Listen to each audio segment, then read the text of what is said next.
Jefferson's got separation, and Jefferson still going. See you later, Justin Jefferson. Got him! He's got him! Tyreek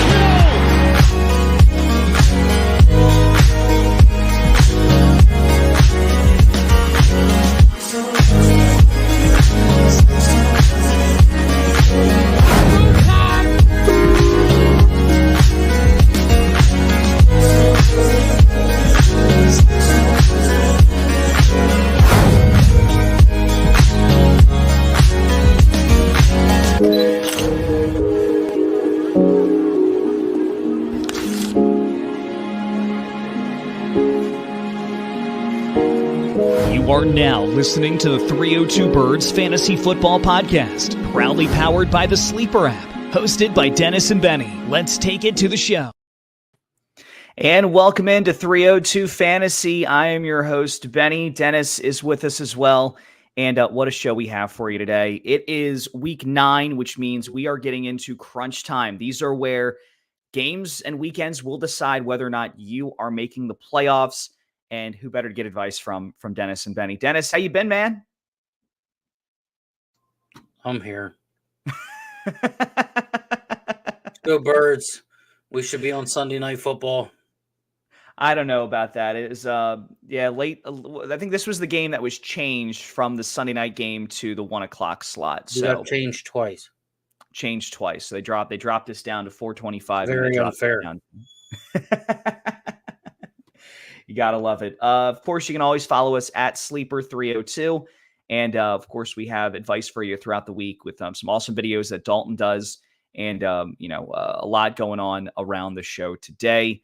Looks like we already have some people jumping on right now. So we will answer your questions, of course. We do have a fan question segment, so you can get those questions in throughout the show, and we will answer them.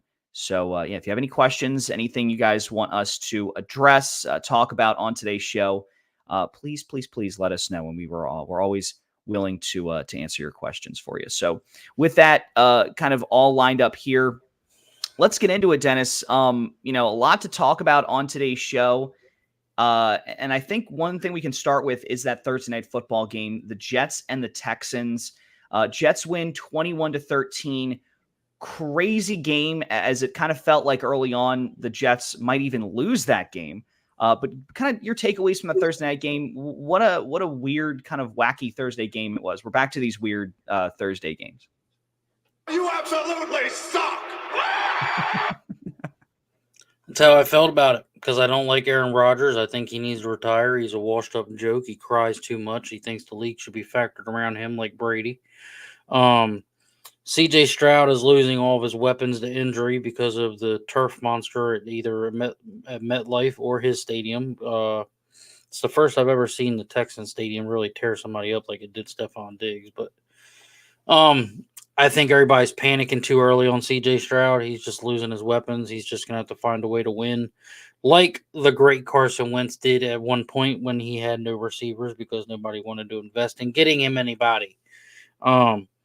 I still believe that Carson is a good quarterback. He was just ripped off and killed by Doug Peterson, just like Mike Shanahan killed RG3.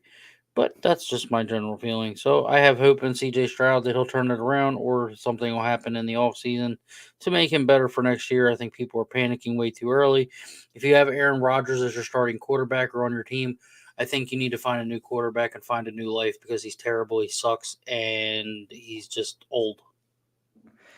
I think there's a lot to unpack here with that Thursday night game. And again, we have it wasn't a great one, but the Jets going into this one, it was kind of weird. The Jets were in Thursday because you felt like if things went the way you thought, and if the Jets lost, this is kind of going to be the end of their season. They ended up beating C.J. Stroud. We'll talk about him in a second. But going into this one, the Jets had lost 5 straight games. They lost 4 of those 5 by 1 score or less. So touchdown, field goal. So they were close games. They were keeping themselves in these games. The problem was they just couldn't get things going when it mattered enough to really push things over the top. And I think that ended up really kind of hurting them in the long run there. Of course, you even had during the game, you had some signs of like, what's going on here? Malachi Corley dropped the touchdown at the 1 yard line. Devontae Adams, at one point, I think he had a concussion. I think he will play this weekend, but we'll keep our eye on that. Garrett Wilson had 2 touchdown catches. He had a one-handed jump man catch. You see that one where he like kind of did the jump, the NBA logo, and caught that one ball, and then of course had a one-handed catch that he grabbed and then ran in. And then CJ Stroud. We can talk about this and kind of intro a topic that I think we'll kind of tackle a little later on the show, or maybe even next week. What is going on with these quarterbacks? Because they went, last year, coming out of last year, I think you thought CJ Stroud was a guarantee to be a fantasy producer.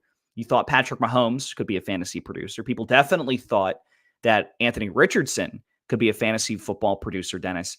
And all 3 of these guys now, they're not even rosterable in certain situations. Unless you're in a 2 QB league, you're not really happy with any one of those guys.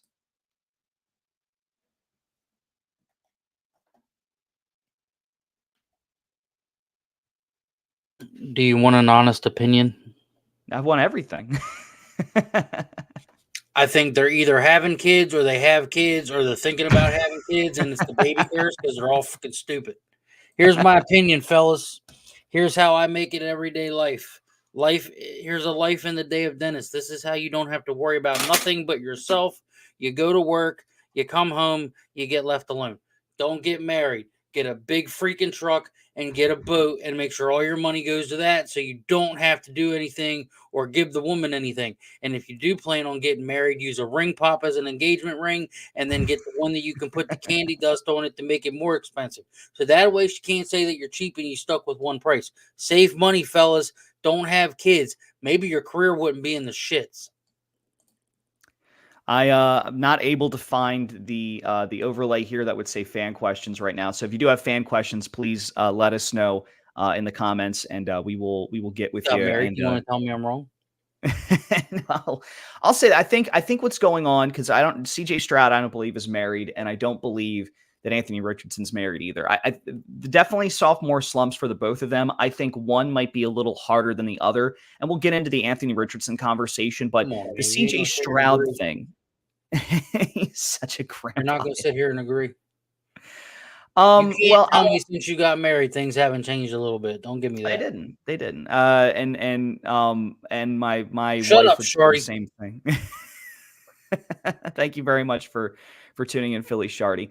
No, I think what's going on with a couple of these quarterbacks with CJ Stroud, it just kind of looks like their offensive system has changed. Last year, they had to throw it a lot because your running back was Devin Singletary. He was hurt a few times. That means that you had, to rely on, Pierce, and then they had another guy, and they really didn't run the ball that effectively last year. So you did have to kind of get the ball down the field using CJ Stroud's arm.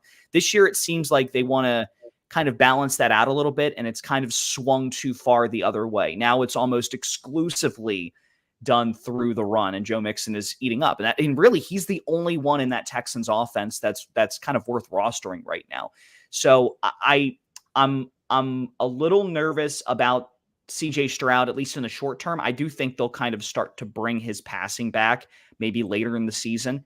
What I'm really kind of nervous about is Anthony Richardson, and we can and Patrick Mahomes too, and we can kind of get to this conversation a little bit, but they both look like they might not get those passing numbers again, at least for the rest of this year, maybe even in the future. And then you saw that a little bit. I mean, CJ Stroud, 10.24 or 5.4 fantasy points. He had no touchdowns this past Thursday night game. Not ideal if you were a CJ Stroud owner. Again, top fantasy performers in this game: Garrett Wilson had 30, Devontae Adams had 22.10, Aaron Rodgers had 20.34. So it was all Jets, really all Jets passers and pass catchers this weekend as the top fantasy performers. Now, where do we go from here? The Jets will be at Arizona next weekend. Houston will be the Sunday night football game against Detroit next week. It sounds like a game that I wouldn't want to watch. Sounds like I'd rather watch the Eagles on Sunday Night Football. Let's be honest. Let's be honest. The Detroit Lions suck without Hutchinson. They're not as exciting. So, yeah, they don't deserve to be on Sunday Night Football. Hutch, have fun with your leg. Shouldn't have played in Dallas that game, buddy. Good job. Proud of you. Stupid. Detroit is 6-1. They had a pretty impressive win last week. I don't care. And then the Thursday night game next week will be the Bengals and the Ravens. So good Thursday night football game, I think we'll get right there. A desperate Bengals team trying to get things going in week 10. Dennis, let's get some news here. Christian Kirk out for the season, a broken collarbone last week versus Green Bay. Kind of a weird spot. He was mentioned in a lot of trade rumors prior to week 9. So, it looked like he was on his way out of Jacksonville. I think that would have been a good thing for Christian Kirk. Steelers. There was the Steelers were involved. I remember there was also the Chiefs that might have wanted to make a second move. Looks like he will be out the rest of the season, so it's tough for him. I don't understand why you would want him, though. I mean, he's just a washed-up bum. I think he does enough of certain things that a team might be interested in him. If I can kind of dive into this a little bit, he's not a terrible route runner, and he can make some catches. It's just he's not. I think his biggest thing is he doesn't do anything really great. He's not really a top 10 wide receiver, and he's not a top 10 route runner. He's not a top 10 pass catcher. He's not really a top 10 deep threat. He's not that fast. So I he's just think kind he's of boring. Yeah, and I think that's the best way to put it. He's boring. He should be like a number 5 receiver on somebody's team, not a number 1, not a number 2, not a number 3. I've seen me cutting toenails more exciting than watching him play football. So Christian Kirk not playing this year, and then of course I think he'll probably be on a different team next year. I don't think Jacksonville's going to want to bring him back. There was a couple trades that were made this week, and the big one was one with the Ravens and being involved. We'll get to that one in a second, but the Patriots moved one of their pass rushers, Josh Uche, to the Chiefs, and then Dionte Johnson is traded to the Baltimore Ravens. It was essentially a pick swap. The Panthers gave up a 6th-round pick and got the Ravens' 5th-round pick. So based off of where their teams are probably going to be, you're looking at probably about a 12 to 15 team, 15 slot switch right there. The Dionte Johnson trade's interesting because that could be really great for the Ravens. That could be a really great addition, but I don't know if he's going to get a lot of production, Dennis. Can I have the screen for a minute? You can have the screen. Hey, Sahil, I don't know if you're watching, but your team just took an even bigger shit. Just saying. All right, I'm good. All right. Yeah. Well, man, that dude was just in here last week, and he was a Panthers fan. Yeah. And he was all on the Dionte Johnson train talking about they were going to be all right as long as they could get him the ball. And they just found another way to screw their fans and only charge them $0.25 for tickets. Yeah, it was a weird, just kind of a weird trade. I think that's the best way to put it. That's a weird move. I mean, I'm happy for Johnson, though, because at least he can go and actually play with a team that has relevancy and is doing something. Like, he's not playing just for a paycheck. Now he's actually playing to win something, and he can actually do something. He's not just a guy that's out there. Like, he's going to be able to be playing for something and have some kind of dignity. And, again, we have no filter on this show. At least he'll be able to show that he has balls and they're not tucked up between his legs like the rest of the Panthers. I think this type of move, it definitely signals the Panthers are rebuilding. So if you can go out there and get the top pass catcher for Carolina, Xavier Legette, I think that's going to be a good acquisition for you if you need some depth at wide receiver. But for Dionte, if you're a Dionte owner, you're a little nervous right now because, the Panthers have came out and said that he will play. They said that he'll play this weekend. So you're going to get, Dionte Johnson involved this weekend as a Ravens wide receiver. He will be on a bit of a snap count. They did say he'll be a contributor moving forward. He was returning punts at one point. So, I think you hold on to him this weekend. If you don't really see a lot out of him, you might want to try and just get rid of him. He's probably not got any trade value left, but intriguing. As far as the Panthers being in a rebuild stage, here I'm going to give you a very quick, to-the-point feeling of the Carolina Panthers. Sure. If you are a Panthers fan, God bless you, because your rebuild stage is about to look like New Orleans after Sandy hit it, and then after Tampa after Milton hit it. You are about to go through years of despair because your owner's an idiot. He doesn't want to spend money. You are screwed. This is like worse than the Jake Delhomme era. It's not looking God bless good. you. Well, we got a couple comments here we'll catch up on. So again, if you have fan questions, we wanna start talk to sits. 'em. James, we'll get to you in a second. We did get one that kind of spoke back to your comments on the Detroit Lions. They put up 50 points without Hutch. So Shut up, Shardy. Leave me alone. all right, let's get to some fan questions here about their lineup. We have James asking, he has Freddie! Carr. There we go, Fratty. Yes, Carr starting today versus the Panthers in the 302 Birds League. I don't know if I'd be crazy, but if he plays, even still, if he plays, there's going to be a bit of a curve for him coming back from that injury. I would look to see if you have someone else, and let's see who else he has here. So he decided to bench Caleb as he's playing the Cardinals. I would start. Why? I would start Caleb over Carr. Hold on, Fratty. Stop, bro. Stop. Fratty, come on, bro. I love you, but come on. It is, but it's risky. Obviously you're going to get your production out of Carr versus Carolina. You're going to get your play, but I think Caleb versus Arizona would be the way I'd go, James. I think that's where we go. Let's see what's happening here. What do you think about? Okay. All right. So, I'll let you go Shardy, first, Mr. UD God enthusiast. The UD's the best thing ever. Before I go into my rant and tear of why they suck and why Flacco's a bum. Go ahead. So first things first is so Dennis is alluding to what I do on Saturdays typically, and I am the studio host, pregame, halftime, postgame show for the Delaware Blue Ants football team. Bullshit. Well, there's proof of this. Okay. So Vikings versus Colts. I guess we can kind of tie this conversation in, Shardy, and thank you very much for your question, Shardy and James. So yeah, Anthony Richardson being benched is interesting to me. What's happening here is he's being benched because of the pulling himself out of the game last week. And if you watch that game, I watched a little bit of that game. What happened was, he ran a play, he tapped himself on the head, went to the sidelines, he looked exhausted. Turns out he pulled himself out of the game because he was tired. The play that he missed, though, because he came back in almost immediately after that, the play he missed, though, was just a handoff. So, and you played football, Dennis, and you played high school football at Glasgow. What would you do? Because I never played high school football. So what would you do if you had a teammate that did that? You'd be a little angry at him. Are you seriously asking me this question when you know I got no filter? Are you seriously asking me this question right now? That's why Anthony Richardson's getting benched for this week and probably next week. So here's my opinion. The Colts should cut him.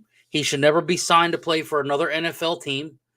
Dude, you're the starting fucking quarterback for the Indianapolis Colts. They drafted you to play football, not say, I'm tired. I'm tired. What, you going to keep smacking yourself? Look like Sloth from the Goonies? Hey, you guy, go take your braids. Go take your stupid playing self somewhere else. Nobody likes you. You just completely showed that you're worthless. And now you've got Joe wannabe thinks he's still good Flacco when he's not even relevant since he won the Super Bowl. He's ruined the Ravens for so long to the point they had to draft Lamar. So, therefore, why are you even in the NFL? Why? Why? You're there for a paycheck and to be a poster boy? You're not a poster boy when you're going like this and saying you're tired. You're a clown. If you have him on your team, cut him. There you go. Yeah, it was shocking to hear that was the reason why he took himself out of the game. And thank you again for the conversation, Shardy. What I will say is long term, I think Richardson's still the guy in Indy. I think this is a learning experience for him. I think this is a learning experience for him. They had to do this. They were going to lose the locker room potentially. And you can't have that. You can't have a situation where the team is now turning on your franchise quarterback. So he'll probably be. Why not? Probably They did it to Carson, and Carson didn't do nothing wrong.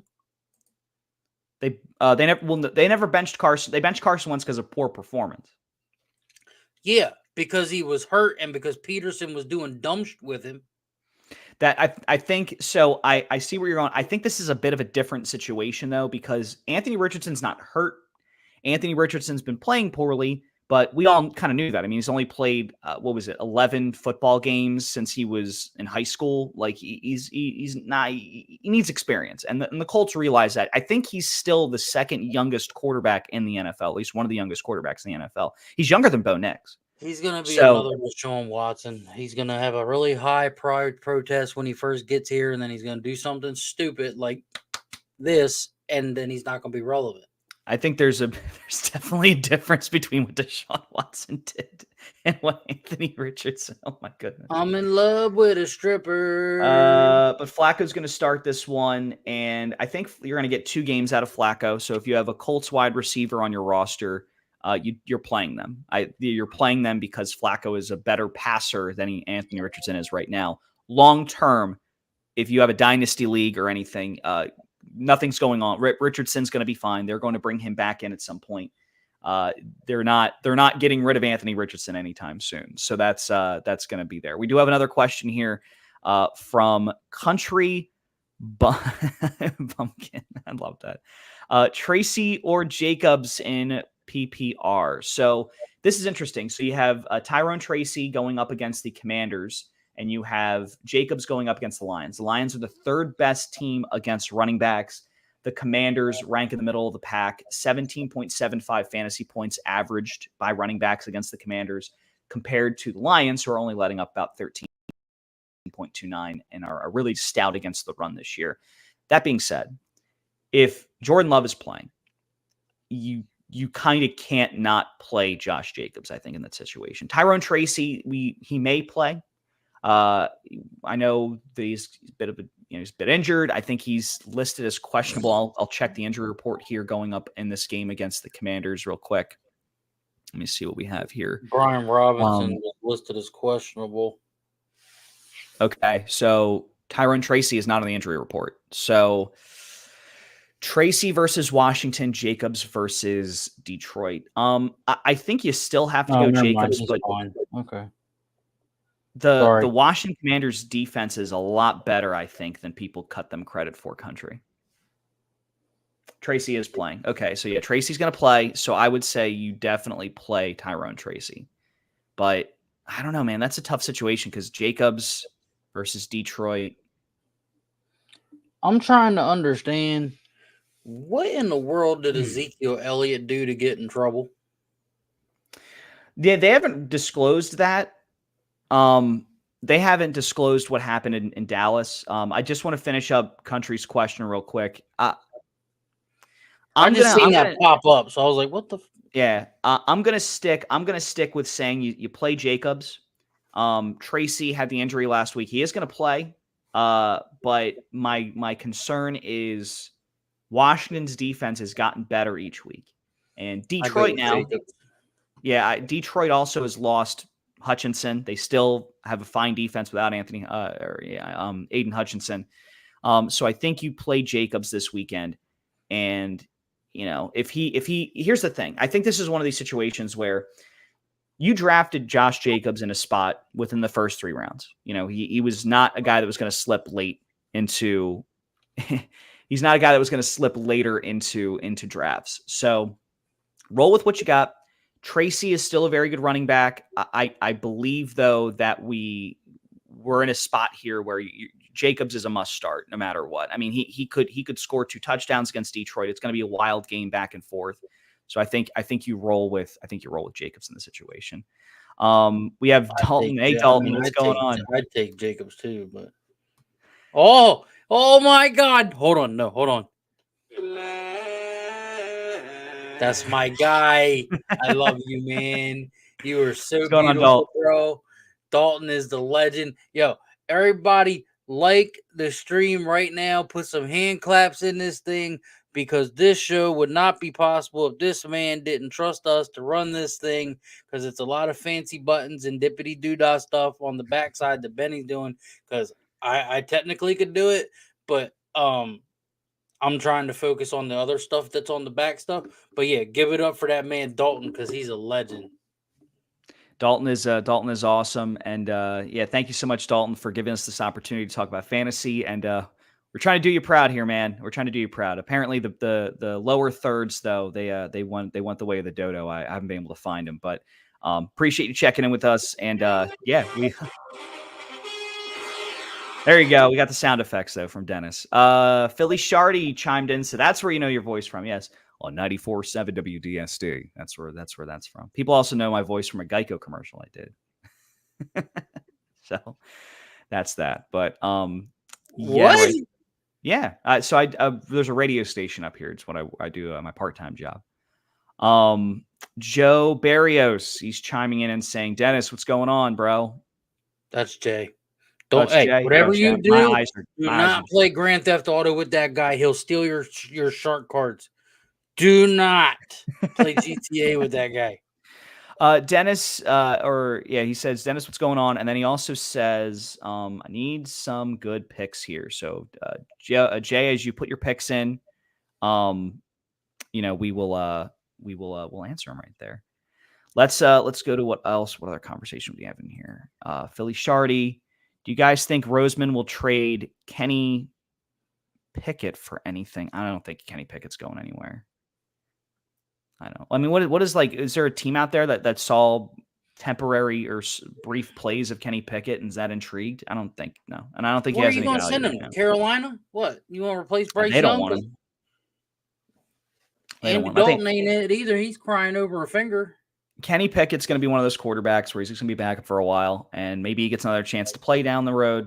I don't know. I don't. If he was going to go anywhere, I thought he was going to go to Miami when Tua went out. That was but. Yeah, again, it's so bizarre that the Dolphins didn't bother to address any of the situation they had. That's crazy to me. They didn't address any of the backup quarterback situations right there. Just wild to me. All right, so let's get on to these games to watch here. So again, if you have any questions in the comments, obviously ask them. We'll get your start sits.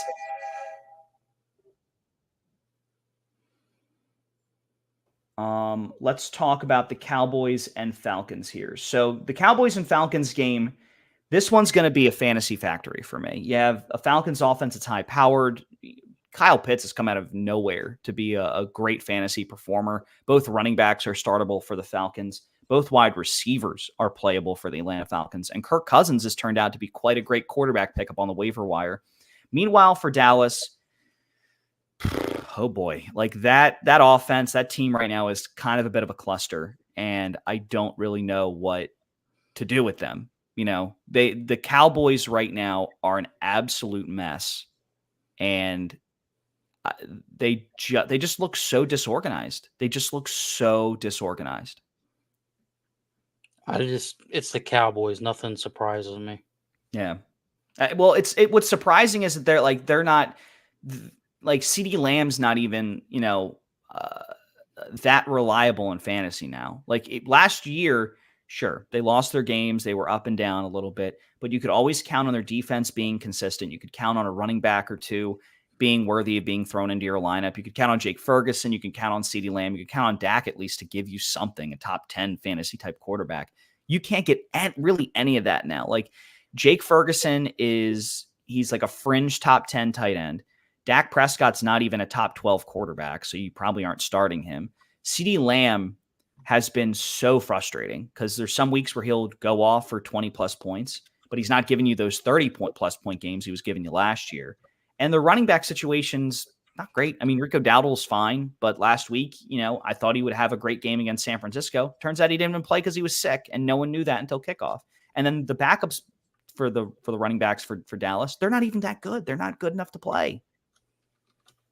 It's frustrating right now for Dallas. But that being said, I think with everything, they're going up against a Falcons team that's kind of feckless right now. Their defense is kind of up and down. I think this is a game where Dallas can at least put up points in a win or a loss. I think Dak's going to find a way to lose his clutch and suck like he always does because he's pointless. He's terrible. He plays for the Dallas Cowboys. He's not worth the money that he thinks he is. They don't have Ezekiel Elliott, who's washed up and is scared to run north to south. He'd rather run east to west because he doesn't have it anymore. He doesn't like to get hit. As soon as he gets hit, he runs for the sideline. He's too worried about trying to show off his abs that he no longer has because he's fat and bloated. Or he runs into a blocking machine and messes his nuts up in practice and then screams about it. He's just – the Cowboys are just the Cowboys. They're just – it's everything. Every time it's something. The team is not relevant. They're not good. Like, they make the same mistake every year. Jerry Jones is the demise of the Dallas Cowboys. That team will never do anything as long as Jerry Jones is alive. If you're a Cowboys fan and you're hearing me say this, I'm sorry. But your owner was more worried about building a nice, fancy, flashy stadium with a giant jumbo board for no reason. You've seen, 2 playoff games in that stadium, if that, and you've only won one of them, maybe? Just saying. Yeah, I don't know. I mean, like, I don't want to count the Cowboys out completely, but they just don't. They're just not. They're just not good enough right now. We did get a question here: JSN or Chubb drop in or drop in second flex. So I guess this would be, which one would you put in as a flex here, or D Hop? Sorry, I thought it said drop. D Hop. All right, Chubb, JSN, or D Hop. Can I go first? Can I go first? Sure.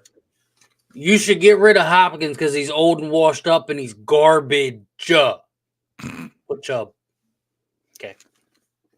I don't know. Like I think for D Hop, this is the weekend. This is the absolute last weekend here that he is, in my opinion, startable. He's going up against the Buccaneers, the Monday Night Football. So you're a little nervous about that. You know, if you put him in your flex and you pass up opportunities for JSN to have a big game, I will say JSN's my pick here. Chubb, still new, still fresh. We're going to see what happens here. But D-Hop is interesting in the sense that, like, this is it. If he does not perform against the Buccaneers on Monday Night Football, rematch of the 2020 Super Bowl, if he does not perform here, you have to be done with him. You are not playing him the rest of the year. You're probably not even starting him the rest of the year. This is the final shot for DeAndre Hopkins owners and for Patrick Mahomes owners, because after this, it does not get better. It does not get better. And it's been a roller coaster for D-Hop owners this year. It's been a roller coaster for people that love DeAndre Hopkins and are big fans of him. And just to watch him, have like one great game in Tennessee and then have to deal with all that quarterback nonsense. Will Levis stinks and Mason Rudolph is not that great. And then he gets traded to Kansas City and you're thinking, okay, we have an instant connection now. He's going to be with a better quarterback. But meanwhile, Patrick Mahomes hasn't been good. And that first game that definitely left a lot to be desired last weekend. So this is it. D-Hop doesn't perform for you Monday night against Tampa Bay. I would be looking to get rid of him. I would trade him, cut him, whatever you can do, get him off your roster because it's only going to frustrate you. And it's basically you have a roster spot that you'll never use as a starter. And I'd rather take my shot on a rookie or a young guy or a guy on the waiver wire that could step in for an injury than a guy that's just not going to be startable. So I would say JSN Jack is who I'm going with here. And then D-Hop, just keep your eye on him. If you didn't have JSN, I would have said flex D-Hop, but you have JSN, so you're going to flex JSN. D-Hop is a guy, in my opinion, that you just want to keep your eye on. Monday night's going to be a weird thing. And then Philly Shardy said it best here. D-Hop is in Kansas City, though, and we know how that'll go. I know how to go, too. I'll tell you. Let me tell you how it's going to go. I'll tell you how it's going to go. Patrick Mahomes, You absolutely suck. you need to go put your dad in alcohol rehab. Tell your girl stop having kids. And maybe you'll be relevant again. That's how it's going to go. Yeah. It's interesting, just the way things have kind of shaken. You're good. The way things have kind of shaken out with the Chiefs this year. Another game to watch, and we will roll into that right now, is going to be the Broncos and Ravens and the Bears and Cardinals. Kind of talk about the Bears and Cardinals a little bit throughout the show today. I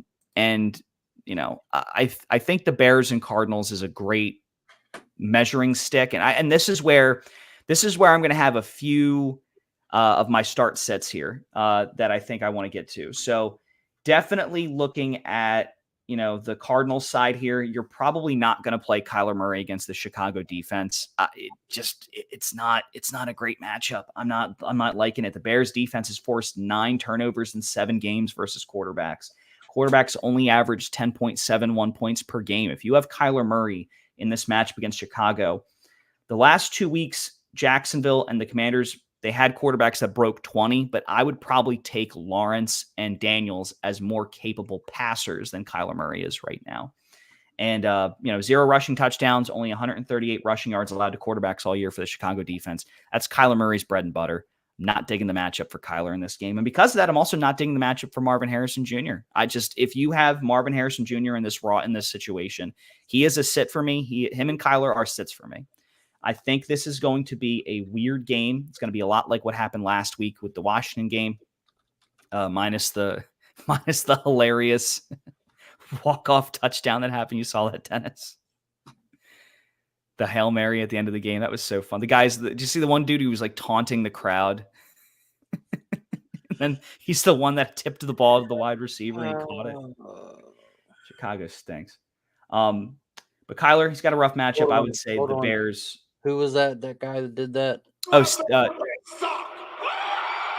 you are Tyquell Stevenson. Not looking good. Another stat here: the Bears have only allowed 4 touchdowns to wide receivers. So I don't think there's going to be an opportunity here for. There's not going to be really an opportunity here for them to do much in this game. So I would say, if you have Harrison Jr., if you have Kyler Murray, look elsewhere on your roster for production this week. It's probably not going to be that great. Dobbins or Pittman in your flex this week, full PPR. So what do we got here? We got arrogant bastard. I love that. Good morning, gentlemen. I hope you're having a spectacular Sunday morning. Thank you very much. I appreciate that. Dobbins or Pittman in your flex this week? I would say Sundays will be better when they give the Eagles back their Sunday night football games. Just saying. But I'm doing good. Other than that, getting ready to move to Florida, so I'll be in warm weather and I won't be cold no more. Awesome. Because I don't like the cold. I live in Virginia and it's starting to get cold, which he's in Delaware, so I'm sure it's cold there too. But if it's me, sorry, I didn't mean to cut you off. I still love you, but I would put Pittman just because I think Pittman is Pittman and he can do good things. Sorry, Benny, I love you. I just wanted to go. No, you're good. I would say start Pittman this week. Obviously there's going to be a lot of passing. You can pass on the Vikings, and hey, guess what? The Colts are starting a quarterback that's actually going to be able to throw the ball. So Flacco this week. Hey, hold on. Highlight his new comment. I like this guy. I got to talk to him for a minute. Hey, that's cool, man. I'm on Shingatig. I'm only about an hour and a half north of you, but I'm leaving this state because paying taxes twice because I live on this little 7-mile long island. Yeah, it ain't happening no more. I'm going south where it's warm. Shout out to that 757 though. Thank you very much, arrogant bastard. And yeah, I would start Pittman in this situation. What? Be nice to him. That's his name. You could have said Mr. A. Mr. A? Mr. B? Yeah, I would go with Pittman. Good matchup. Quarterback can throw the ball. Yeah, I would go with Pittman in that situation. Dobbins is going up against the Browns. I think that's going to be a situation where the Browns are revitalized. Everyone's playing a little better.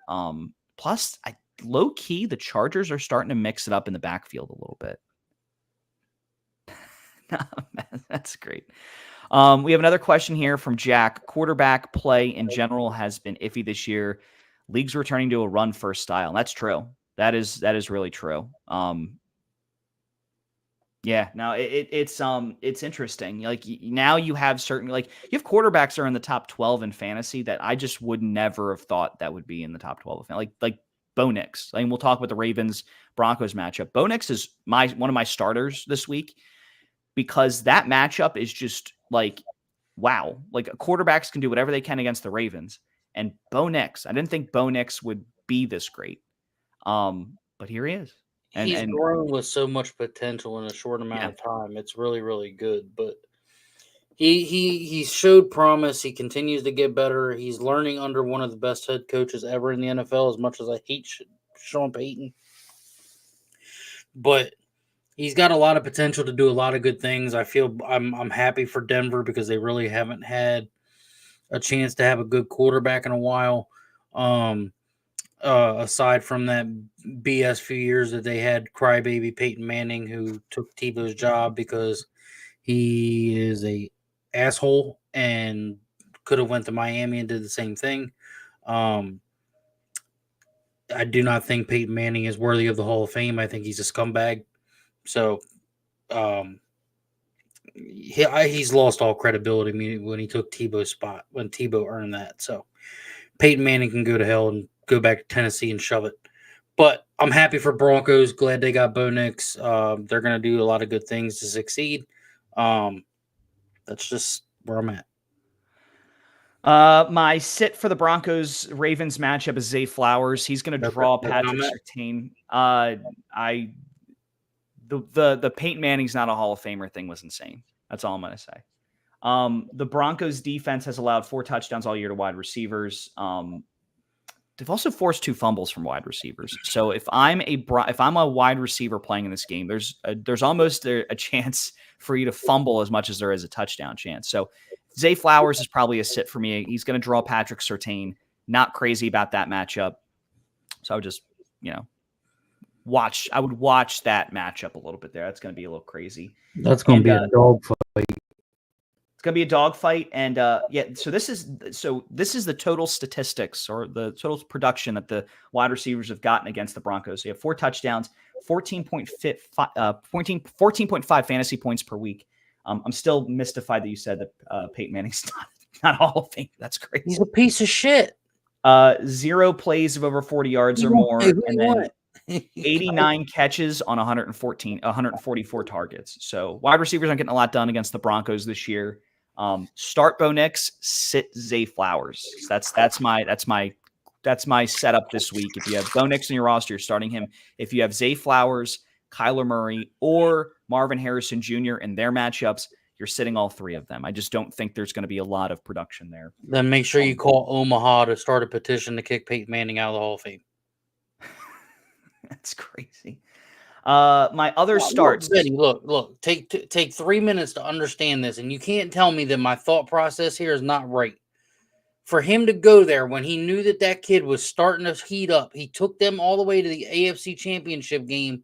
He left Indianapolis because they wanted him out, because they wanted a fresh start. So you go to a team where the kid is trying to build himself, had made a statement to be a starter there, and then you go there and take his job and make him lose everything, and then his career was a down spiral. He's a disrespectful, self-centered piece of shit who needs to go back to worrying about his kids and doing a little show with his brother and go fuck off.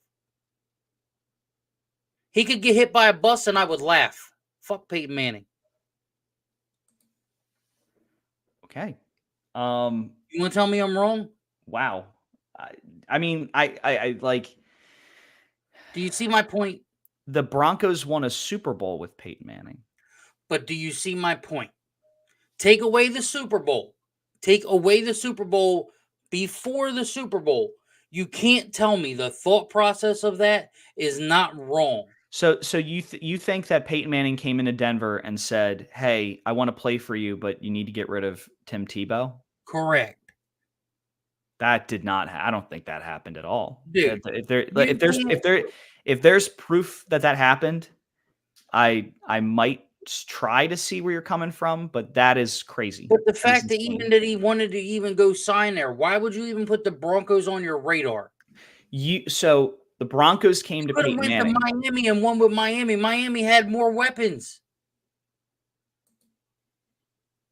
That's a very random take. Dude, yeah, I'm sorry, Swoop. Yeah, you stumbled upon something wild. Again, we have Thanos Heisenberg, who except for Dennis wouldn't want Manning over Tebow. I would say like Peyton Manning is one of the three best quarterbacks to ever play. He's probably in my opinion, he's probably the best quarterback to ever play in terms of talent. Tebow has like the third lowest completion percentage, I believe. It's not good. Who did he have to throw to, though? Let's be honest. What, Michael Thomas? You mean Demaryius Thomas? Whatever. All of the targets that he had in Denver, Demaryius Thomas, the tight end, Julius Thomas, and someone might be able to clarify in this comment. I believe Julius Thomas was there. I think it was almost the same weapons. The only weapon that he didn't have that Peyton got was Wes Welker. But even then, like Demaryius Thomas was still there. Emmanuel Sanders might not have been there yet. All good. I'm trying to remember. All right. I mean, y'all can have your opinion of it, but I'm just telling you, he's a piece of shit. He's a self-centered asshole that, like I said, can get hit by a bus, and I would laugh. Alexander Madison versus Cincinnati is one of my starts. I'm going to wrap up my starts. Alexander Madison versus Cincinnati is one of my starts. Running backs versus Cincinnati average 16 points per week. And I think Madison just has touchdown equity. He's gotten production without scoring touchdowns. And I think this week, if he can punch one in, you can rely on that 13 to 14 point production. If he punches a touchdown at that point, now you're looking at 20 fantasy points instead of 13 to 14. Again, running backs, they average about 3 to 4 catches for 20 yards against Cincinnati. So you get the running, you get the receiving. It's a good combination. If you're in a league and Madison is out there on the waiver wire and you need a running back, I think Madison is a guy you can pick up right now and put directly into your lineup and be happy. And we talked about this a little earlier. DeAndre Hopkins against Tampa. I'm just liking the matchup really well, but I'm again, my advertiser warning here is this. This is going to be a game where if he does not produce, you are cutting DeAndre Hopkins. This is it. This is the last hurrah for DeAndre Hopkins this year. Wide receivers can put up points against Tampa Bay. My only nervousness is that no one for this Chiefs team has been able to do anything. So, very interesting. Chiefs have kind of taken to the run here. All right, so that's the games to kind of preview here. The Vikings are playing the Colts tonight. We talked about that. The Buccaneers, Chiefs. The only other game I think I want to talk about is the Lions and Packers and the Rams and Seattle. Both interesting matchups. Jordan Love is going to play. No? Yeah. Let's do your starts right now, Dennis, and that'll give me a chance to kind of reset from what just happened. Look, bro, I'm entitled to an opinion, okay? You are, of course. Hashtag fuck Peyton Manning. Jalen Hurts, Saquon Barkley, James Conner, A.J. Brown, Keon Coleman is going to have a massive week. I don't care. That kid is on point to deliver this week, I think. Romeo Dobbs, Xavier Worthy, Cade Otton, I think, is going to step up with the absenceness of Evans and Godwin. Njoku, you never know. Algier should be good. Jalen McMillan should be able to deliver. And, of course, Baker Mayfield. Those are my starts this week. That could change, though, if Brian Thomas is a go for 405 in Philly. Go Birds, although I don't think he will play. I think it is smart to leave him out. But that's what I've got. Yeah, those are good starts. Obviously, this is going to be a wild weekend. It looks like some people aren't letting this go. Peyton came out to an 8-on-8 team. 8-8 team, instantly made them contenders. He had Thomas, he had Decker. Decker, that was the other one I was thinking of. McGahee was the running back. They eventually got Wes Welker, and they had a stacked receiving core, but they had talent before that. The whole team got better when Manning arrived. So we'll put a bow. Appreciate your comments, but he's still an asshole. We'll put a bow on this. I think there's obviously some tension there with Dennis, so we'll move on with that. But thank you very much, Swoop, for your comment. Need Hurts for so Swoop came back in and said he needs Hurts for touchdown game again, but for passing. There you go. I don't think you're going to get a Jalen Hurts 4 touchdown passing game this weekend. I think you're going to get a lot of running. I think this is going to be a game where you're looking to I think this is going to be a matchup this weekend against the Jaguars where it's going to be a lot of rushing. They are going to look to basically run this ball. This is a game the Eagles are favored in. They're just going to dominate, run the ball, claim time of possession. It might be like a 28-10 type win. But that's what they're going to do. The game plan this weekend is going to be run right through that Jacksonville defense because they can't stop anyone. So I think you'll see a similar production line to what he had last week, which was the 1 passing touchdown, but the 3 rushing touchdowns. And it was a great game for Jalen Hurts. All right, let's get to waiver wire stuff here, Dennis. So I think at this point with the waiver wire, I'm going to say the guys to pick up if you need some last-minute injury replacements. Boosts my morale for the team. Yes, it does. What's Swoop here saying? I think this is the game we need to dominate a bad team, not the game to lay off. No, they need to keep their foot on the gas. That's what they have to do. Sirianni needs to keep having his midlife crisis with his bald head, and send it. And in a better term of what Doug Peterson used to say, even though he left because he ruined Carson Wentz, you need to turn loose the dogs and you need to go to work. That's what it is. You need to put your foot on their throat and just kill the cat and go. You need to be like a Chinese restaurant on Chinese holiday and have a lot of freaking cat for dinner. Turn the boys loose and let them eat and bench Reed Blankenship. Boost morale for the team. There you go.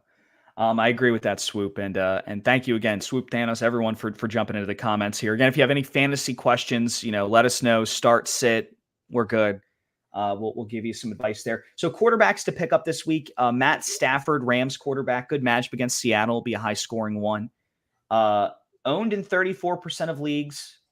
Buddy got his weapons back last week. He had Cooper Kupp and Puka Nacua in the lineup for the first time, I think, since the first game of the season. And I like it. I really like it a lot. 24.76 points versus Minnesota. That's a pretty solid defense, even though you can pass on Minnesota. That's more points than Jaden Daniels, Lamar Jackson, Josh Allen, Baker Mayfield, and Kyler Murray last week. So if Stafford's out there, week 9 versus Seattle, it's a good quarterback to stream this week. Another good quarterback to stream this week is Jameis Winston. Now, the reason why I'm going to say this, and it's not a great ideal matchup against the Chargers, but what I'm going to say is this. He's quarterback 8. They're going to be down in this game. It's going to be a game that the Chargers will run the ball a lot on Cleveland, but I think it's going to be a combination, which is why I wasn't crazy about Dobbins earlier. It's going to be a combination of different running backs. Puka, to my knowledge, Puka's playing. I think he is. Yeah. Out. Yeah, so the Rams have an offensive lineman out and a punter and 2 defensive linemen. Puka Cleveland's is a better team with Winston, though, so I think they're going to be able to do a little bit more, but now that he's got another week to get the offense under his belt, I think Winston's going to be a little bit more that could make Cleveland a threat again, but it's going to take a lot. So Puka Nacua, he injured his knee. According to Adam Schefter, he's at least going to give it a go today against Seattle. He is expected to be able to try to play. So that's one where we'll just monitor. But even without Puka, like if he has Cooper Kupp on the field, they have other wide receivers that are startable. They're fine. But yeah, according to the NFL Week 9 injury report, I'm looking at it right now. Puka Nacua is questionable with the knee, but he's going to give it a go. It's a 4:25 game in Seattle, so I think he will play. If he does play, you're picking him up and you're starting it, and you're going to start Stafford too. Winston, so yeah, sneaky fantasy person. I'm looking at the comments. Yeah, I saw that too. Yeah, Ertz is sneaky. I actually picked him up. He's my backup tight end to Kyle Pitts, and I like Ertz for a couple of reasons. Number one, he has the later bye week, which is very important in fantasy, especially if you want to be able to have some depth there. Number two,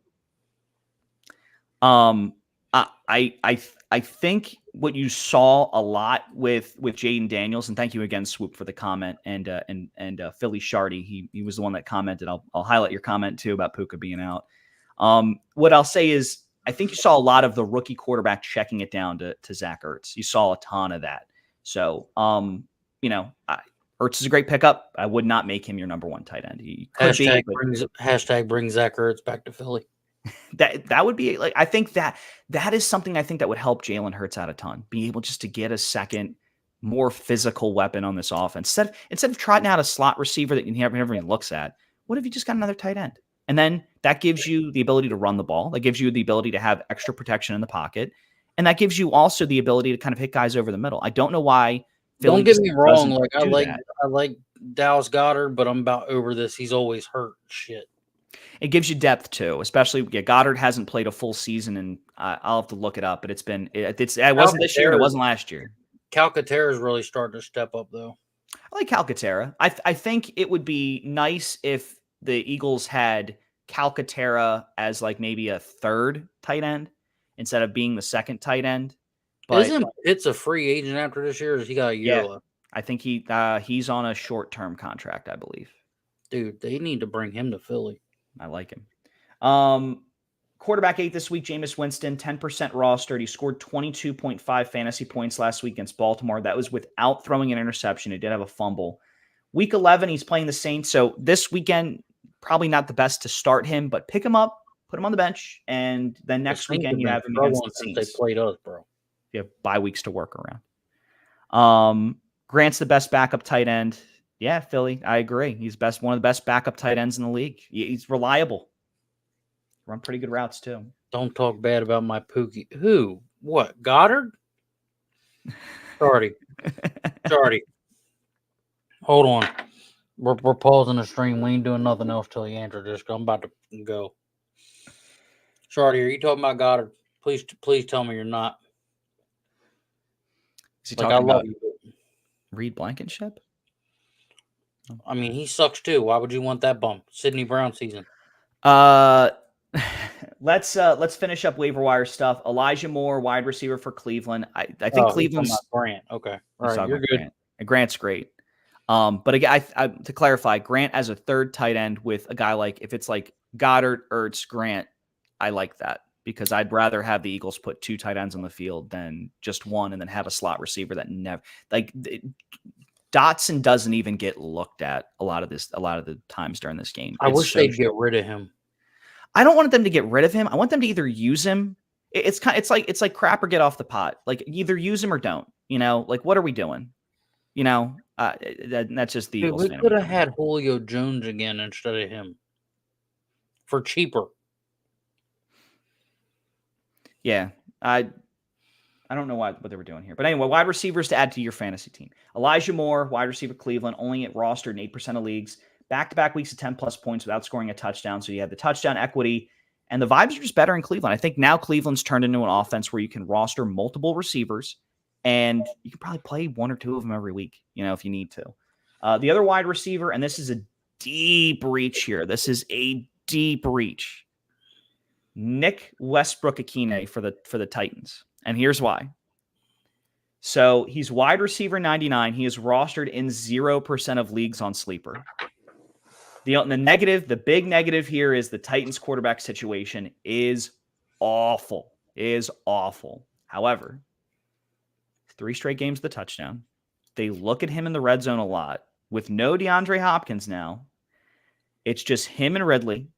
And Ridley's going to draw the preferential coverage. The rest of the season, the Vikings have a very favorable schedule for passing. So the Titans have a very schedule. Excuse me, I'm talking about the Titans. The Titans have a very favorable schedule for passing. So you need a wide receiver just to add depth to your roster, maybe even flex him in a few weeks. Nick Westbrook-Akine is a guy that you could pick up. He's going to get a touchdown. He's going to get a few catches. He might get to 40 yards. That's a 16-point week. That's not bad, in my opinion. But the only drawback is you are dealing with a quarterback situation that's really, really not great. And then defenses to stream this week. Saints versus the Panthers. Philly and Jacksonville. That's going to be a good one to get. Titans and New England. And then New England and the Titans. So you basically grab either one of those defenses and you'll be good. And then the Bengals against the Raiders. Not my favorite stream this week, but, I don't mind that. I think that's going to be fine. And of course, we talked about it. Cut Anthony Richardson. And I think you can cut Jordan Addison. He's wide receiver 71 in fantasy, owned in 85% of leagues. And Dennis, I'm just not liking the way he's used in this Vikings offense. They don't give him anything. The Vikings are a lost cause. The only good thing about them is us winning our Super Bowl in their stadium. He's also one top 30 finish, top 30, not even top 20. We're talking a top 30 finish all year, and has not caught more than 3 passes. Absolutely suck. He's just heavily touchdown reliant. I'm not digging it. The other wide receiver I would cut, and we can wrap up the show after this, is Christian Watson, rostered in 53% of leagues for the Packers. A lot of mouths to feed in that offense. He's gotten one top 20 finish so far this season. Stat line, only 13 catches. We're in week 9. He's only gotten 13 catches. Wide receiver 77. The rest of the season's not looking good. He's got Detroit this weekend, bye next week, Chicago, San Francisco, and Miami. Miami. I'm not liking the rest of the season for the Packers wide receivers, especially Christian Watson, who's very heavily reliant on touchdowns. I think you're good without him. I think you can move on. All right, Dennis, before we wrap up, final words. Do I get to do the closing? Of course. Okay. So my final words. Remember, start your petition to remove Peyton Manning from the Hall of Fame. Remember, it's Sidney Brown season, not Reed Blanken shit. Let's go, Birds. Good luck to all your teams today. Good luck with your fantasy this week. Glad we could bring you some early morning Sunday entertainment. Sorry to the Eagles fans that I couldn't make it up. I had to organize some bills around for the move coming up here in a few weeks. I'm hoping if we get a home playoff game that I'll be able to fly home, see everybody. But God bless. Go Birds. Benny, you got anything before I do anything else to close this out? All good. Take us out. Hey, yo, Jackie. It's not an intro. It's an outro. Play that motherfucking outro.